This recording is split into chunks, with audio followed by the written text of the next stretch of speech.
Welcome to the Smashcraft Gladiator Spotlight, featuring Ignus, the Valiant Blaze. Ignus is an offensive support who is highly mobile and can dish out some decent damage while buffing allies and debuffing enemies. Ignus uses the ammo resource. Ignus' primary attack is his GD303 Shell Mortar.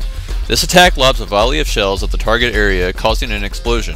The explosion deals splash damage, and bonus damage if you hit a target directly in the center of the blast.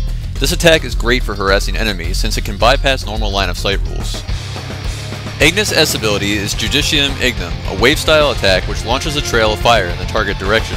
Allies in the line of fire will have their movement speed increased for 3 seconds and recover some health. Meanwhile, enemies will be snared and take a little bit of damage. Further standing in the fire will heal allies and damage enemies.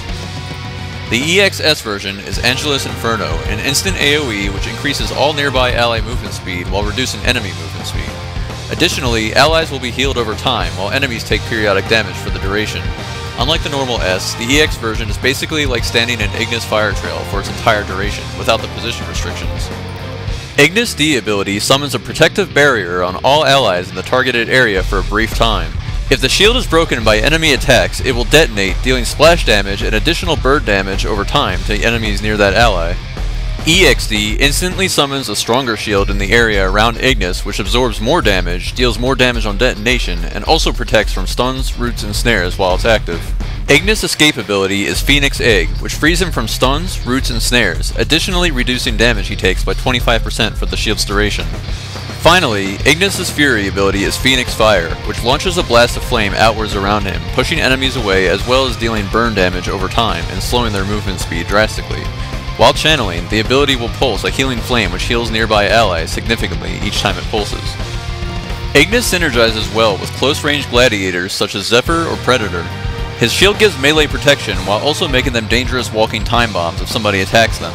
This combined with his fire speed buff forms the perfect support for gladiators who need snares to chase down their targets.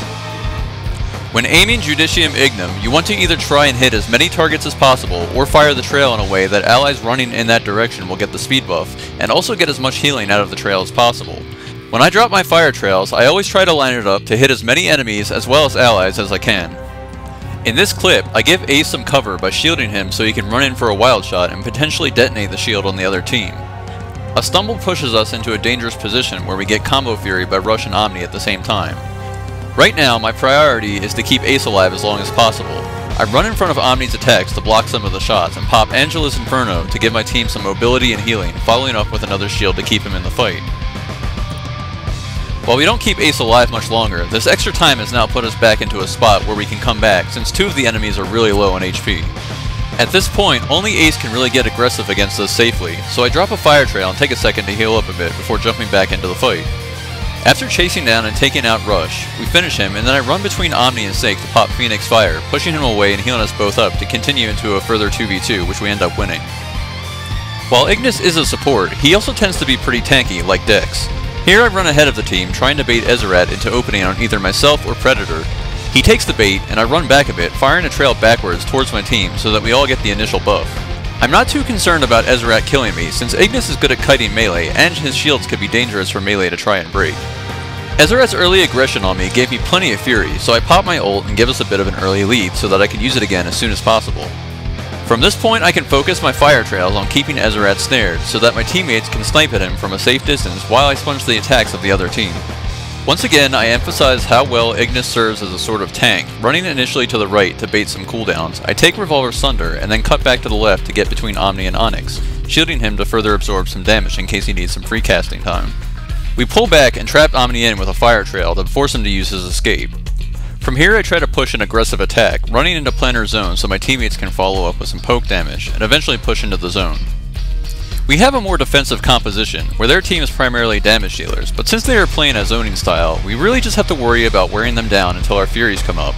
We fall back, switching from aggression to defensive constantly until myself and Onyx have the Fury to combo AoE on top of the other team and take a victory.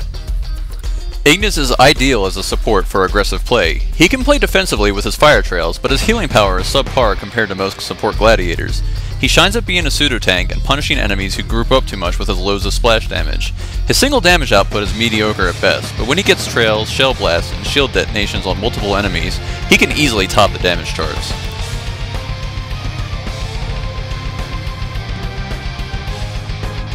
Thanks for watching. You can find out more at our website, www.playsmashcraft.com, or join our Battle.net chat channel, Smashcraft, to set up games.